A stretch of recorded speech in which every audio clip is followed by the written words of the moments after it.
Hey everyone, good morning, good evening, and good afternoon to all of you. How are you all? Better? I hope all are doing well. So, in last lecture, we have completed unit number 2. Last lecture ની અંદર આપણે unit number 2 complete કર્યું. Now we move on to the unit number 3. સો આજે આપણે જોવાના છીએ unit number 3. સો જે unit number 3 છે એ તમારી સ્ક્રીન ઉપર તમે જોઈ શકો છો. It is about the monopoly and monopolistic competition. Okay. So outline of the unit is given on your screen. Total 7 points are there. 7 point તમને આપવામાં આવેલા છે. Out of these 7, I will discuss and explain only 4 points which are most IMP and oftenly asked in university as well as internal examination. So the point number 1, 2 and point number 4, 5 will be covered by me, and point number 3, 6, 7 will be covered by you, the students. Okay, why? Because there are only the certain explanations and the certain graphs are given that you have to do on your own. If you have any kind of doubts or question query in that point number 3, 6 and 7, then you can comment in the comment box. We'll discuss on it later on. Okay, so in this chapter I will provide you two questions. The question number 1 will be short note of monopoly, or you can say the explain the meaning of monopoly and discuss briefly about the characteristics of it. This will be the first question, and the second question will be the same as the monopolist question. What do you mean by the monopolistic competition, and briefly discuss about the characteristics of it. Okay, so આવી રીતે બે પ્રકારના question બની શકે છે. So point number 1, 2 and point number 4, 5 will be covered by me in this chapter. So શાંતિથી video જોજો, book લઈને બેસજો, સમજાવું છું, સમજવાનો પ્રયત્ન કરજો. Okay, so without wasting many more time, we'll start point number 1, that is meaning of monopoly. Monopoly એટલે શું? Monopoly no earth. So before we start, point number 1 is given over there, that is about introduction portion. Okay, so let's see. So Marshall has divided the market into two parts from the point of view of competition. Marshall, Professor Marshall માં view according જે બજાર છે એને બે ભાગમાં વહેંચવામાં આવેલું છે. That is number 1 perfect competition and second one is pure monopoly. Two types of market is bifurcated by the Professor Marshall. First one is perfect competition and second one is pure monopoly. Okay, so what is the pure monopoly? Pure monopoly is like a perfect competition, is only theoretical. Pure monopoly is the same as perfect competition because both of them are perfect as the clearance of theoretical basis. Okay, but in actual condition we are not able to find any kind of pure monopoly or perfect monopoly.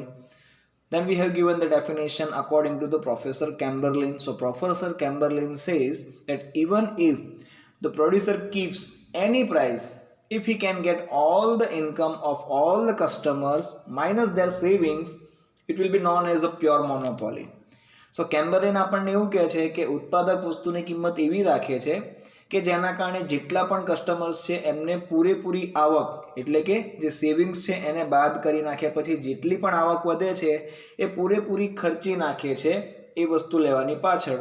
તો ત્યારે આપણે એને કહી શકીએ કે pure monopoly છે. Okay, આવું આપણને કોણે કીધું છે? પ્રોફેસર કેમ્બરલીને કીધું છે.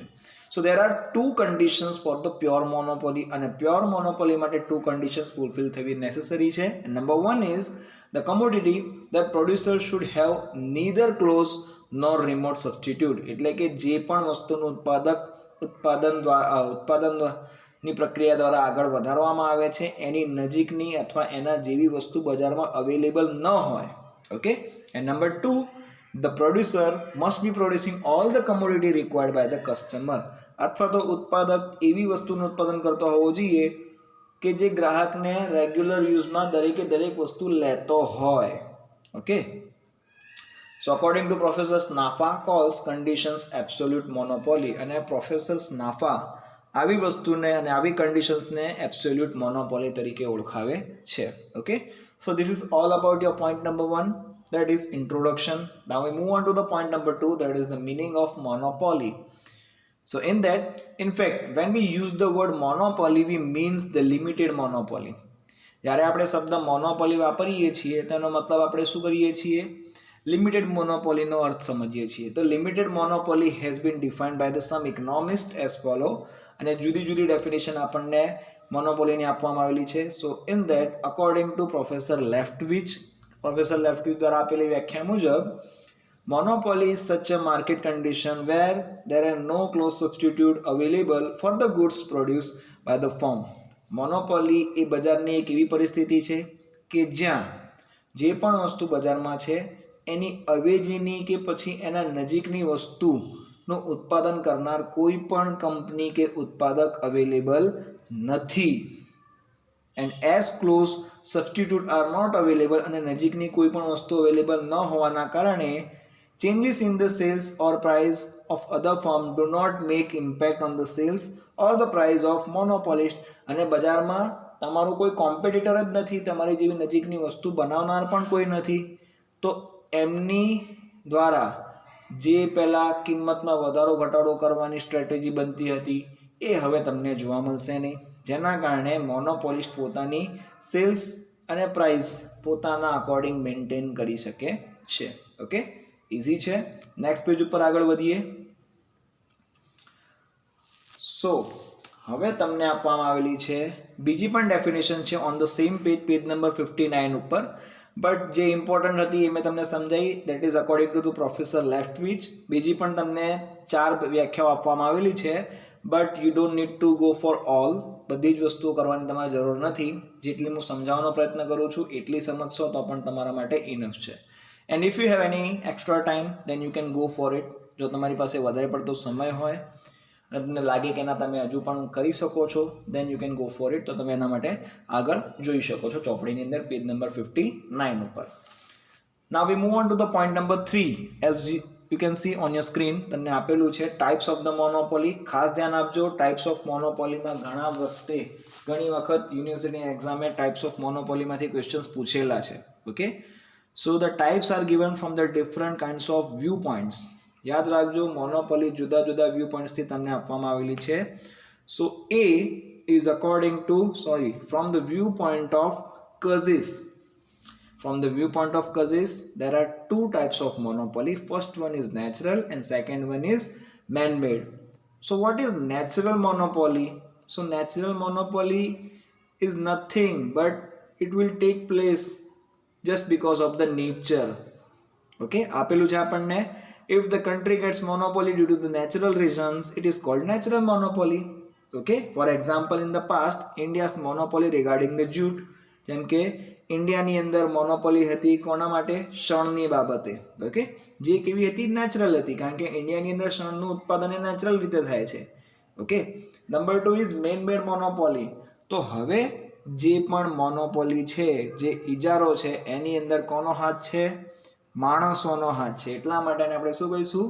man-made monopoly કહીશું. If the monopoly is created due to the human efforts, it is called man-made monopoly. Simple છે કે માણસોના પ્રયાસોના કારણે જે ઇજારો અસ્તિત્વમાં આવે એને man-made monopoly કહેવામાં આવે છે. Generally such monopoly comes into existence on the account of copyright, trademark, merger. તો તમને નોર્મલી આવા પ્રકારની મોનોપોલીમાં શું જોવા મળશે? કોપીરાઇટ, ટ્રેડમાર્ક અને મર્જર જોવા મળશે. For example, monopoly of AMTS bus by the Ahmedabad municipality. Okay, clear છે? So this 2 different kinds of monopoly will covers under the causes. Then we see point number B, that is from the viewpoint of numbers. તો નંબર્સના according મોનોપોલીના 4 types આપવામાં આવેલા છે. And number 1 is if. ધ્યાન આપજો અહીંયા ખાસ, કારણ કે આ 4 માંથી ગમે તે એક આવશે. Number 1 is if there is only one seller or producer, it is called monopoly. કોઈ એક જ વેચનાર અને ઉત્પાદક જોવા મળે તો એને આપણે શું કહીશું? મોનોપોલી કહીશું. then number 2, if there are 2 sellers or producers, it is called duopoly. જો 2 વેચનાર ને ખરીદનાર હોય તો એને આપણે શું કહીશું? બે વેચનાર અને ઉત્પાદક જોવા મળે તો એને આપણે duopoly કહીશું. Number 3, if there are more than two, બે કરતા વધારે, but small number of buyers or sellers, it is known as a oligopoly. એક્ઝામમાં વારંવાર પૂછાય છે ઓલિગોપોલીની ડેફિનેશન. સો ખાસ યાદ રાખજો, it is the most IMP out of all these different kinds of monopoly types. Okay, number 4 is if there are only one producer and only one buyer, એક જ ઉત્પાદક અને એક જ ખરીદનાર હોય તો એને આપણે શું કહીશું? બાયલેટરલ મોનોપોલી કહીશું. ક્લિયર છે? એના પછી છે C, from the view point of ownership, માલિકીના આધારે. તો માલિકીના આધારે પણ ટુ ટાઈપ્સ આપેલા છે. Number 1 is private and number 2 is public. તો પ્રાઇવેટ એટલે કે એનો માલિક કોઈ ખાનગી વ્યક્તિ હશે, આપેલું છે અંદર. If a person or an institution has complete control over the production or the distribution, it is called private monopoly. એટલે કે વસ્તુનું ઉત્પાદન અને વેચાણ કોઈ વ્યક્તિ અથવા ઇન્સ્ટિટ્યુશન ઉપર હોય તો એને આપણે શું કહીશું? પ્રાઇવેટ મોનોપોલી કહીશું. And it comes into existence for the purpose of profit. અને આવી કંપનીનો મુખ્ય હેતુ શું હોય છે? નફો કમાવાનો હોય છે. ક્લિયર છે? દેન we'll move on to the next page. Okay, so on the next page, number 60, another type of monopoly is given, that is public monopoly. So as you seen private, now second one is public. So in that, if the government or a public institution has control over the production or distribution, it is called public monopoly. તો જ્યારે કોઈ વસ્તુનું ઉત્પાદન government દ્વારા કરવામાં આવે અથવા ગવર્મેન્ટની કોઈ સંસ્થા દ્વારા કરવામાં આવે, એનું ઉત્પાદન અને ડિસ્ટ્રીબ્યુશન, તો આને બધો જ કંટ્રોલ એમની પાસે હોય તો એને આપણે શું કહીશું? પબ્લિક મોનોપોલી કહીશું. ધ પર્પઝ ઓફ સચ monopoly is two increase the public welfare. અને પબ્લિક મોનોપોલીનો મેઇન હેતુ શું છે? કે જાહેર જનતાની સેવા કરવી, પબ્લિક વેલફેર કરવું. For example, Gujarat electrical board, that is GEB, then electric company, and then ONGC, Oil and Natural Gas Commission. Okay, then we have given point number D, that is about the from viewpoint of price, કિંમતના આધારિત જે monopoly છે એના પ્રકાર આપેલા છે.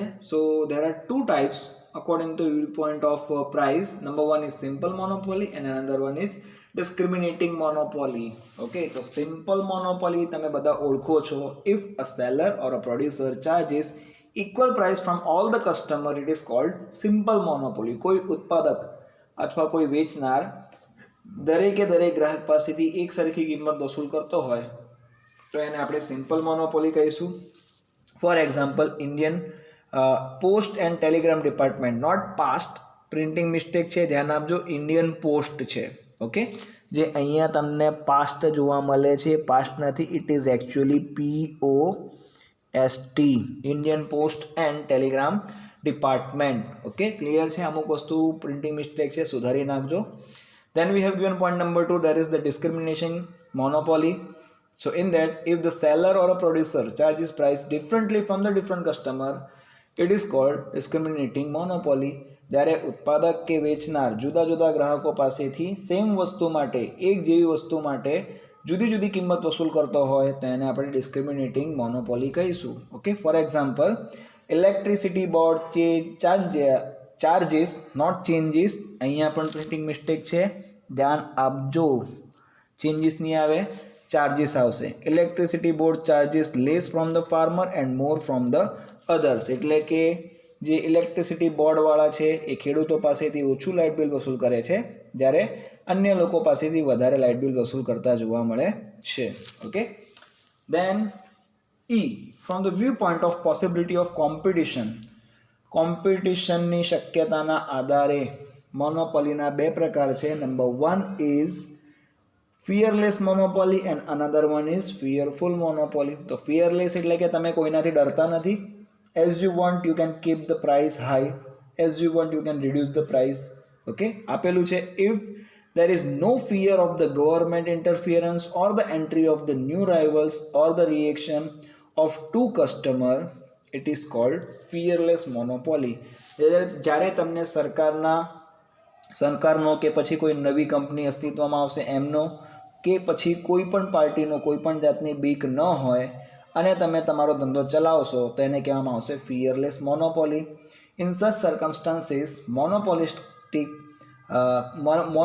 can charge for a goods and services as much as he want. અને આવી પરિસ્થિતિમાં આવા બજારની અંદર જે પણ ઉત્પાદક છે એ પોતાની ઈચ્છા અનુસાર કિંમત વસૂલ કરે છે. For example Indian railway. Okay. Number 2, fearful એટલે કે હવે ભયયુક્ત ઇજારો કે જેમાં તમે ગવર્મેન્ટથી પણ થોડા બીવો છો, કોમ્પિટિટર લોકોથી પણ થોડા બીવો છો અને પોતાનો ધંધો કરો છો, ત્યારે એને કહેવામાં આવશે fearful monopoly. So in that, if there is a fear of the government interference and new entry of the rivals reaction of a customer, it is called fearful monopoly. Such monopolist can't charge the price as he want. He cannot make the huge profit, or he does so there is a fear of a entry of a rival. Clear છે? So total 5 different viewpoints are given over here, and in each viewpoint we have find 2 different kind of definitions too. Okay, so compulsory A B C D E દરેકે દરેક view point શાંતિથી જોજો અને એની અંદર જેટલી વ્યાખ્યા આપેલી છે એક્ઝામ્પલ સહિત વાંચવાનો પ્રયત્ન કરજો તો ઓટોમેટિકલી કોન્સેપ્ટ ક્લિયર થઈ જશે. Okay, now we move on to the next important part of this question, that is the characteristics of monopoly. ઇજારાના લક્ષણો. તો બુકમાં તમને ઘણું બધું ટુ મચ કોમ્પ્લેક્સ રાઇટિંગ વસ્તુ આપવામાં આવેલી છે, બટ જેટલું હું વાંચું છું, સમજાવવાનો પ્રયત્ન કરું છું, એટલું જ ટીક કરી નાખજો અને સમજવાનો પ્રયત્ન કરજો. બહુ ડિટેલની અંદર જવાની જરૂર નથી. Okay, so point number 1 is only one producer or seller and unlimited numerous buyers. Clearly કીધું છે. આના પહેલા પરફેક્ટ કોમ્પિટિશન હતું તો too many buyers and too many sellers હતા. જ્યારે મોનોપોલીની વાત કરીશું તો only one producer or seller and unlimited, that means numerous buyers. તો જ્યારે પરફેક્ટ કોમ્પિટિશનની વાત કરીએ તો ત્યારે ઘણા બધા વેચનારા લોકો આવતા હોય છે, ઘણા બધા ખરીદનારા લોકો આવતા હોય છે. While in the monopoly situation there is the only one seller or producer. એક જ ઉત્પાદક અને વેચનાર જોવા મળશે. So it has complete control over a supply of a good. એટલા માટે જે સપ્લાય હોય છે વસ્તુનો એના પર પૂરેપૂરો કંટ્રોલ કોનો હોય છે? મોનોપોલિસ્ટનો હોય છે. Okay, in this market only one producer or a seller, so there is no element of competition. એક જ ઉત્પાદક હોય, એક જ વેચનાર હોય તો તમને કોમ્પિટિશન જોવા મળતું નથી. So monopolist firm is known as a price maker. એટલા માટે આવી પેઢીને પ્રાઇસ મેકર પેઢી પણ કહેવામાં આવે છે. ક્લિયર છે? નંબર 2 ઉપર આવી જાઓ.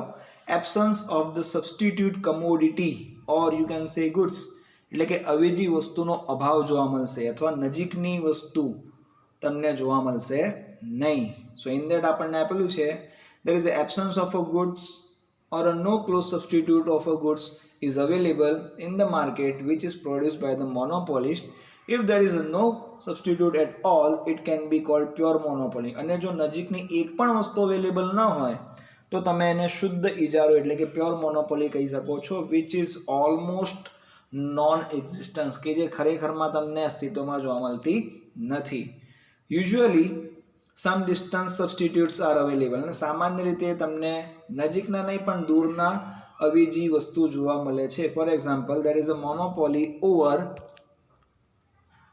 railways by the Indian Railway. આપણા ઇન્ડિયાની જ વાત કરીએ તો ઇન્ડિયાની અંદર ઇન્ડિયન રેલવે એ પોતાનો ઇજારો મેન્ટેન કરીને રાખેલો છે. But there are distance substitute, પરંતુ તમને દૂરના અવેજી જોવા મળે છે. જેમ કે જો તમે બસમાં નથી જવા માંગતા, ટ્રેનમાં જવા નથી માંગતા તો તમે બસની અંદર સેવા મેળવી શકો છો, એરોપ્લેનની સેવા, વિમાનની સેવા મેળવી શકો છો. Okay, so it is known as a far distance substitute, not a close substitute. Clear? Then point number 3 is about the control, or you can say restriction, over the new entry of a firm. So monopoly is such a market where you don't allow any other company to enter in the market and do competition with you.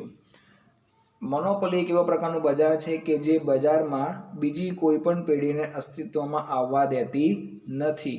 Okay, in a perfect competition there is a free entry and exit, while in the monopoly there is a prohibition of entry for other firm. If a new firm enter, જો નવી પેઢી અસ્તિત્વમાં આવે છે તો the market no monopoly will be there for a firm anymore, તો પછી તમને બજારમાં મોનોપોલી જોવા મળતી નથી. So to stop the entry of a competitor in the market, monopoly use, જે ઇજારદાર છે શું કરશે, monopolist use the natural legal experience, political pressures and bribe. ઘણી વખતે જે ઇજારદાર કંપની હોય છે શું કરે છે, એ કુદરતી, કાયદાકીય અથવા પોલિટિકલ પાર્ટીનો ઉપયોગ કરીને કે પછી લાંચ રૂશ્વત આપીને બીજી કોઈ કંપનીને અસ્તિત્વમાં આવવા દેતો નથી. So the other firm can't enter in the monopoly market. Clear છે? Then move on to the next point, that is point number 4, control over the price or sales. એટલે કે કિંમત અને વેચાણ ઉપર પોતાનો એકલાનો કંટ્રોલ હોય છે. કેમ? કારણ કે એક જ વેચનાર છે, બીજું કોઈ તો છે જ નહીં. તો એને ઈચ્છા હશે એટલી વસ્તુની કિંમત રાખશે અને એને ઈચ્છા હશે એટલું વેચાણ કરશે. ક્લિયર છે? આપેલું છે in monopoly there is only one producer or seller, therefore he can decide the price at his own will, but he also afraid the future competition or substitute in the future. પરંતુ એને શું કરવું પડે છે, ભવિષ્યનું હરીફાઈને પણ ધ્યાનમાં લેવું પડે છે અને ઘણી વખતે સબસ્ટિટ્યૂટ પણ ભવિષ્યમાં આવી જાય એનાથી પણ બીને રહેવું પડે છે. સો આ monopolist either decide the price or quantity of a production. એટલા માટે મોનોપોલિસ્ટે બેમાંથી એક વસ્તુ કરવી પડે, કાં તો વસ્તુની કિંમત નક્કી કરશે, કાં તો કેટલો જથ્થો બજારમાં મૂકવો છે એ નક્કી કરશે. But he can not take the both the decision, પરંતુ બંને ડિસિઝન એકસાથે લઈ શકતો નથી. ક્લિયર છે? જ્યાં સુધી વાંચ્યું ત્યાં સુધી જ કરજો, એના આગળ વાંચવાની કે સમજવાની જરૂર નથી. Move on to the next page. તમે સેમ પેજ ઉપર રહેજો. અહીંયા સ્ક્રીન ઉપર ન્યૂ તમને પોઈન્ટ નંબર 5 જોવા મળશે. Point number 5 is abnormal, or you can say super normal profit in the perfect competition. As there is a free entry or exit of other firms, normal profit can be obtained at a time of a long-term equilibrium of a firm. જ્યારે તમે perfect કોમ્પિટિશનની વાત કરો છો તો એની અંદર તમને normal profit મળતો હતો લાંબા સમયગાળા પછી. while in the monopoly, જ્યારે મોનોપોલીની વાત કરીએ તો other firms are prohibited from the entry, નવી પેઢી અસ્તિત્વમાં આવી શકતી નથી. So the firm can maintain the abnormal profit, તો પેઢીને એબનોર્મલ પ્રોફિટ મળશે. ક્યારે? At the time of equilibrium. Okay, clear? Number 6, price discrimination. So in that, in monopoly, monopolists have complete control over the price of goods or services and there is no other competitor. So sometimes they take the advantage of this opportunity. Monopoly અંદર તમને ખબર છે કે તમારા નજીકની કોઈ company available છે જ નહીં, તો એટલા માટે જે ઇજારદાર કંપની છે શું કરશે, આ વસ્તુનો ફાયદો ઉપાડવાનો પ્રયત્ન કરશે and can get the maximum profit by implementing the price discrimination. તો એ પોતાની ઈચ્છા અનુસાર શું કરી શકે છે, કિંમતમાં વધઘટ કરી શકે છે. and they can charge different price for the different use from the different customer for the same goods or services. તો એક જ પ્રકારની વસ્તુ માટે જુદા જુદા ગ્રાહકો પાસેથી એ જુદા જુદા પ્રકારની કિંમતો પણ વસૂલ કરી શકતા હોય છે. For example, doctor can create the price discrimination by taking the high fee from the rich patient. પૈસાદાર કોઈ કસ્ટમર આવે છે કે જે પેશન્ટ છે તો એના પાસેથી ઊંચી કિંમત વસૂલ કરવામાં આવશે અને જો કોઈ ગરીબ પેશન્ટ આવે છે તો એના પાસેથી ઓછી કિંમત વસૂલ કરવામાં આવે અથવા એનો ઈલાજ ફ્રીમાં કરી આપવામાં આવતું હોય તો એને આપણે શું કહીશું, પ્રાઇસ ડિસ્ક્રિમિનેશન કહીશું. Clear? Then last one, point number 7 is about firm means industry. તો ફર્મ મીન્સ ઇન્ડસ્ટ્રી તો હોતું નથી, પરંતુ જ્યારે આપણે મોનોપોલીની વાત કરીએ તો as I said you before, મેં જેમ તમને પહેલાં પણ કીધું કે મોનોપોલીમાં ઓનલી વન પ્રોડ્યુસર હોય, બજારમાં કોઈ કોમ્પિટિટર હોય નહીં, તો પછી જે એક પેઢી છે એ એક પેઢી ઇન્ડસ્ટ્રી બની જાય છે. શું બની જાય છે? Industry. independent unit who produce any product goods is called firm. એ આપણને ખબર છે. when the same products or goods produced by the group of unit is known as an industry. જ્યારે એક જ જેવી વસ્તુ બનાવનાર કંપનીઓના સમૂહને આપણે શું કહીએ છીએ? ઇન્ડસ્ટ્રી કહીએ છીએ. in the perfect competition or monopolistic, there is a discussion about the qualification and industry, but the monopoly only a single firm. પરંતુ મોનોપોલીમાં તમને ફક્ત ને ફક્ત એક જ પેઢી જોવા મળે છે so the firm means industry, એટલા માટે એ એક પેઢી ઇન્ડસ્ટ્રી બની જાય છે. So there is no question of equilibrium of industry, એટલા માટે આની અંદર ઇન્ડસ્ટ્રીની સમતુલાનો પ્રશ્ન ઊભો થતો નથી. ક્લિયર છે? Okay, so that's it about your point number 1. Point number 2 means your question number 1, that the meaning of monopoly, the types of monopoly and the characteristics of monopoly.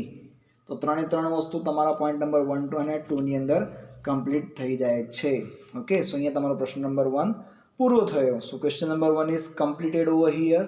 Now in the next lecture we'll see and discuss about the monopolistic competition and characteristics of it. And as I said, you have to do point number 3, 6 and 7 on your own. સો એ કરી નાખજો. કોઈ પણ જાતની difficulty question query હોય તો comment બોક્સમાં comment કરજો. Okay, so મળીએ in the next lecture. Till then, bye bye and take care everyone. Have a nice day.